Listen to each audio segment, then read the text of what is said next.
السلام علیکم ناظرین آپ کو بہت بڑی خبر سے آگاہ کرتے چلیں۔ پشاور کے مشہور مفتی منیر شاکر پر حملہ ہو چکا ہے۔ ناظرین آپ کو بتاتے چلیں، مفتی منیر شاکر اس وقت مسجد میں نماز پڑھا رہے تھے کہ مسجد کے مین گیٹ پر دھماکہ ہوا۔ ناظرین، جس کے نتیجے میں مفتی منیر شاکر کے 4 ساتھی اس وقت بہت زیادہ زخمی ہو چکے ہیں اور ہسپتال میں ایڈمٹ ہو چکے ہیں۔ ناظرین آپ کو بتاتے چلیں کہ اس سال ماہ رمضان میں پاکستان میں پتہ نہیں دہشت گردوں کو کیا ہو گیا ہے کہ وہ پاکستان کے بڑے بڑے علماء کرام کے خلاف ہو چکے ہیں۔ ناظرین، کچھ دن پہلے ایک اسلامی مدرسے پر حملہ ہوا تھا، جس کے نتیجے میں ایک مفتی صاحب شہید ہو چکے تھے۔ ناظرین آپ کو بہت بڑی خبر سے آگاہ کرتے چلیں، پشاور کے مفتی منیر شاکر پر حملہ ہو چکا ہے۔ اس حملے میں بم کا استعمال کیا گیا ہے اور یہ دھماکہ پشاور کی مسجد میں ہوا ہے۔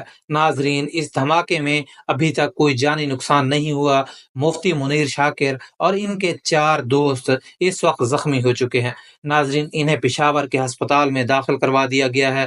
ناظرین آپ تمام دوستوں سے گزارش ہے، مفتی منیر شاکر کی صحت کے لیے دعا کریں، اللہ پاک اسے لمبی عمر عطا فرمائے۔